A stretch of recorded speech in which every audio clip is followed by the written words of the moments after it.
Okay, today we're going to be discussing two concepts to try to distinguish, make sure we don't get them confused.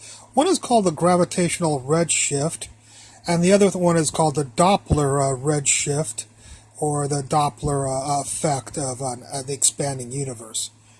Let's go through the Gravitational Redshift first and try to understand it and how it is different than the Doppler Redshift. With the gravitational redshift, what we have is we have a massive star over here, and we have light, let's say blue light that leaves the star. And as the light gets further and further away from the star, it becomes the wavelength and the frequency change.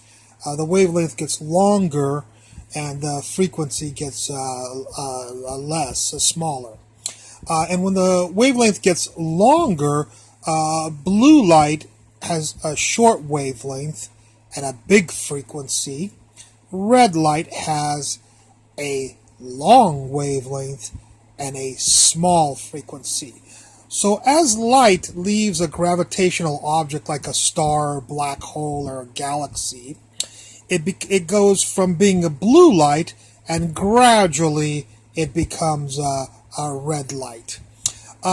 We'll talk about the energy of the blue light here, and the position here we'll just call x equals a, for it is distance a away from the center of the star or the black hole, quasar, or galaxy, the supermassive object. And here we'll talk about we won't talk about the wavelength. We could talk about wavelength or frequency, and we're going to discuss the frequency instead of the wavelength. Both is equivalent, but we just decided to concentrate on the frequency. So we'll say that the energy that the energy of the photon here is h times the frequency nu, and we'll call it sub a for the frequency that it has here. H, of course, is Planck's constant. That is the energy of the photon. Of course, the photon is going to have another type of energy also, because it's going to have a potential energy between the gravitational potential energy between the massive object and the photon light, the mass of the effective mass of the light. Okay, so that's the blue wavelength here is E equals h nu a. When the photon gets very far away at x equals b, we'll say at x equals b, it will have an energy of h times nu b right here, and it will be red, and we won't worry about that. The effective mass of a photon, I've explained in other lectures of mine, previous lectures, and the effective mass is h nu divided by c squared, Planck's constant, times the frequency of the light divided by the speed of light squared. That is the effective mass of a photon, because of course photons are massless, but we say that they have an effective mass. Okay, so that's our physics experiment right here. Is blue photon is leaving a supermassive object, and when it gets far away from the supermassive object, it becomes a red photon. So blue becomes red, hence gravitational redshift. The gravitational potential energy will change a blue photon that's close to the massive object into a red photon that's very far away from the massive object. Okay, and by the way, if a photon was going the other way, if it was red here and it came close to the body, it would be blue here. But we're going to deal with red shifting rather than blue shifting light. Okay, so let's see the equation that governs this physics experiment here. And that is basically that the energy of the photon plus the gravitational potential energy between the massive object and the photon has to equal, at A, has to equal the same things, the energy of the photon plus the potential energy of the gravitational potential energy of the photon with the massive object over here. So the energy at this situation, at the beginning of the movie, has to equal the energy of the photon at the beginning of the movie has to equal the energy of the photon at the end of the movie. And that's what this equation depicts. If we plug in the things for this, of course, I've already discussed the energy at A. It's h nu A, so there's the h nu A. The gravitational potential energy we've discussed in previous lectures of mine. Gravitational potential energy is negative because the gravity tracks the photon or any mass. And it's g, mass of the object, divided by the distance from the center of the massive object to the photon, and then times the effective mass of the photon, which at A is h nu A, frequency at A, divided by c squared, speed of light. G is a gravitational constant, m is the mass of the quasar, black hole, or galaxy, sun, whatever, star, and A is the distance from here to here. So that's the energy the photon has here. That has to equal the energy the photon is here, and as you can see, it's virtually the exact same thing, except that I've changed the frequency to frequency B because it's going to be a different frequency, and right here I've changed it to a frequency B instead of a frequency sub A, because the frequency for the effective mass here will be different. But otherwise, both these sides are equivalent, except that this side deals with it when it's a blue photon, and this deals with it when it's a red photon. And those two energies have to be equal for conservation of energy to exist. When you do a little bit of algebra here, I'm not going to show you the 10 steps to do the algebra, but what I'm going to do is solve for VB over VA here. And if you do algebra, you'll get this right here. And we call VB the frequency over here. Usually we have a man over here that measures this frequency, or it reaches the Earth, and we measure that frequency when it reaches Earth. We don't know what this frequency is, but we do know we can measure this frequency. And so this frequency is called the frequency of the observer. The observer is the person on the Earth. The frequency at A is called the frequency of the source, which is when the photon is close to the galaxy or black hole or whatever where the photon is leaving. That's called the frequency of the light at the source.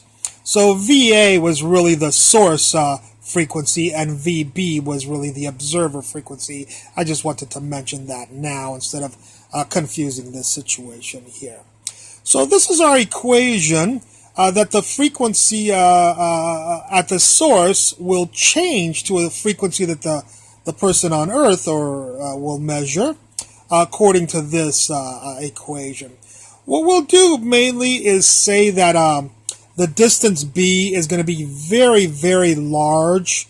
And so since this B will become infinite basically compared to the distance A, the distance from here to here, which usually we call the radius of the galaxy or the radius of the black hole or the radius of the quasar or whatever, that distance is going to be very much smaller than this. So because the B is going to be very much larger, we're going to wipe this out, and it's just going to become 1 minus 0 here. Of course, because if B is infinity relative to A, this term will go away. So we'll see in the next page that this equation actually will just be the top right here. So this is the derivation of the gravitational redshift. Let's go through I'm not going to show you the derivation for the Doppler red shift. I'm just going to give you the equation because the derivation would be way too much, and there's something else that I want to be concerned with here rather than deriving this formula. So this is the equation for the Doppler effect, and the Doppler effect occurs not because the photon is moving from one place to the other, but the Doppler effect occurs because if you have two objects here, and later on the two objects are further apart, or we call this receding.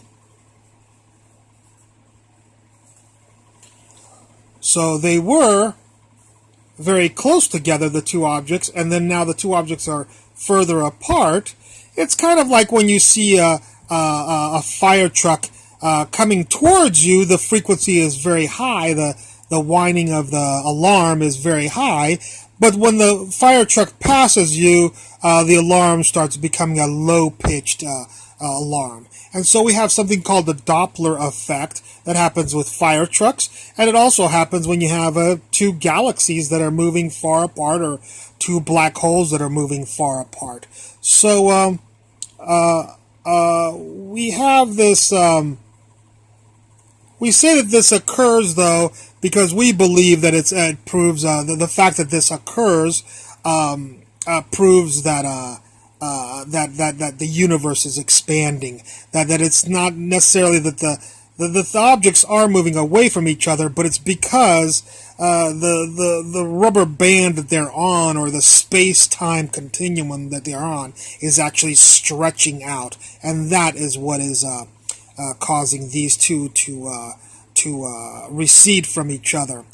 When that happens, when these two recede from each other, a photon will come out here, and it will go towards here, but when the photon is here, it will be blue, and when it gets to the other galaxy, it will have been redshifted.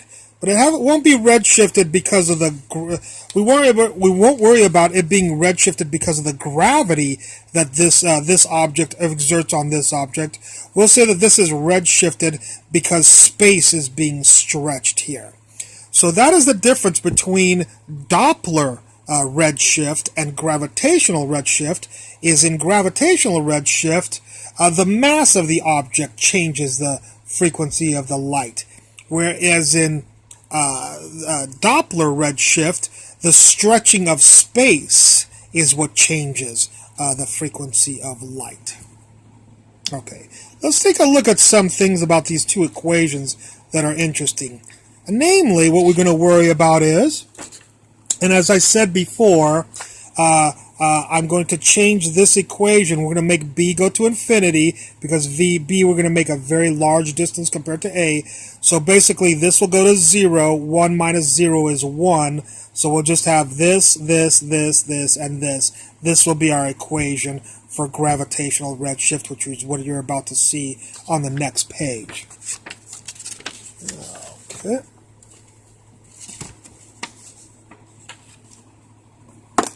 And here it is, V observer equals V source 1 minus GMA over C squared. As I promised, GRS is gravitational redshift. And if I said here, if B goes to infinity on the last equation, we'll get this equation, which is a little bit more simplified. We could still use the other equation, but this will be just a little bit easier to use. And the other equation would give us a very similar answer. Okay, so what we're going to do is, we're going to compare the effect of gravitational redshift with Doppler redshift. So we're going to do a problem using the gravitational redshift and then do a problem using the Doppler redshift. And what we're trying to do is get the same percentage of the source frequency to diminish the exact same amount. So basically, I want if the source frequency was 100, I want it to go down to 33.3. The observer will measure 33.3 hertz in the frequency of light. Just giving you an example. And what I want to do is I want the Dop in the gravitational redshift. I want this to occur, and I want it to occur for the Doppler redshift. Now that means that we'll have to choose some of the people in this equation accordingly to make this work out to be 0.33. I've done the work for you. G and C squared we are not allowed to choose. G is 6.67 times 10 to the minus 11 always. It's a gravitational constant. C is the speed of light, of course. It's right here. I'll explain later why it's squared here and cubed here. It's not a mistake. There's a reason for that. I'll explain it later. So G you can't choose, but you can choose the mass of the object that you want. So what do we want this massive object to be? Well, I've decided to make it about the size of an average galaxy. And an average galaxy has about 100 billion stars in it, 1 times 10 to the 11th. And each star, if we just take the average star, which is our sun, has about 2 times 10 to the 30th kilograms. So our mass is going to be the mass of a galaxy, an average galaxy, which has about 100 billion stars, each of which has the mass of our sun. So this mass, these two numbers describe this m right here. The a, of course, is the distance, the radius of the galaxy that we'd like to be. And if we want it to work out to be 0.33 times the frequency of the source, I worked it out for you, and I figured out that it had to be 0.0235 light years in radius. So if we choose a galaxy that is 0.0235 light years in radius, then this will work out. By the way, a normal galaxy with 100 billion stars usually is not 0.0235 light years. Usually it's about 50,000 to 100,000 light years in radius, or 30,000, or between 30 and 100,000 light years in radius or diameter. So that's a much larger. So notice we did have to compact these 100 billion stars in a very small space that they're not used to living in. Okay, so A will be the radius of the galaxy, which is 0.0235 light years. The 3624 and 365 will get our units nice into seconds from light years. And then, of course, we'll have to multiply light years. Will have to be multiplied by c. And so that's why there'll have to be an extra c here, plus the c squared here, is why we have a c cubed here. Okay? So, if we type all that, or if you type all that in a calculator, I hope I typed it in correctly, but 1 minus all of this stuff should equal 0.33 times the frequency of the source. So, if the galaxy, what we're saying is, if the galaxy shot out a blue light of 100 hertz, then when it gets to our Earth and we measure it, it won't be 100 hertz. It will only be 33.3 hertz when it gets here, and it'll be red light or red shifted. I'm just using a generic number. Light is not in the 100 hertz, but I'm just using a nice number so you can kind of understand the types of numbers that we're talking about. So, the light from the galaxy will be cut by 66% down to 0.33 of the original frequency of the light when we observe it here on Earth. When we observe the galaxy's light that was blue, it will be cut by 0.33. It'll be cut down to 0.33 of its original value. Okay, let's go over to that's for the gravitational redshift. Let's go to the Doppler redshift. In the Doppler redshift, we'll have to choose some numbers in here such that we get this 0.33 out again. I've done the work for you, and by letting the velocity of the two galaxies receding from each other, remember the two galaxies, we want to know how fast they're flying apart. What is their velocity is what we'd like to know. How fast are they flying apart? And I figured out that if you want to cut the frequency down to 0.33 of the original frequency, they'll have to go at 0.8 times the speed of light. So if you take the 0.8 c and you plug it into here, the c's will cancel and you'll get 0.8. And here, 0.8c, the c's will cancel and you'll get 0.8. And when you type this, the square root of 1 minus 0.8 divided by 1 plus 0.8 here, you will get 0.33 times the frequency of the source here. Okay, so what that means is that if blue light leaves this galaxy that's moving away at 0.8 c, then when it gets over to this galaxy, it will be if 100. If this is a frequency of 100 hertz, when it gets to this galaxy and this galaxy observes it, it will only be 33.3 hertz. The light will be, just to use some generic numbers there. Okay. So one thing I did want to mention is, if you might have noticed that this is minus on top and plus on the bottom, and you might say, hey, I thought it was plus on top and minus on bottom. Well, it is, if it's plus and minus, then the velocities, if they're positive, then they're the two galaxies are approaching each other. But if the velocity is negative, then the two objects are receding from each other. So there's a difference. So just to make the numbers work out positively, I assumed it was receding, and if you assume it's receding, you can change this to a negative and this to a positive, and then this will turn out to be positive, just to make, so I didn't have to write here the velocity of the receding galaxies are negative 0.8 c. I figured that might confuse you. So I just switched the plus and minus. So if you do receding, you can do a minus and a plus. If you do the two galaxies are approaching each other, you will have to do a plus and a minus, and then this will be plus right here. Okay, I hope you enjoyed it. Sorry, this one was a little bit long. I hope you enjoyed this lecture, and I look forward to any comments you have at the bottom. Thank you very much.